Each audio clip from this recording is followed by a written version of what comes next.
रोज नवीन नवीन घडामोडी अशोक खरात या प्रकरणामध्ये समोर येत आहेत. आज महिला आयोगाच्या माजी अध्यक्षा रुपालीताई चाकणकर यांची SIT मार्फत चौकशी सुरू आहे. SIT मार्फत रुपाली चाकणकरांची चौकशी या खरात प्रकरणामुळे होत आहे. SITला चाकणकरांविरोधात असंख्य पुरावे खरात मार्फत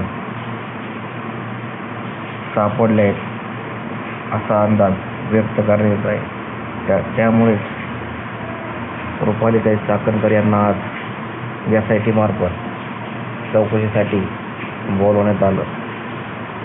त्यानुसार रुपाली चाकणकर चौकशीसाठी आज सामोऱ्या गेल्या. चाकणकरांकडून अनेक गोष्टींचा उलगडा आज खरात प्रकरणामध्ये होईल.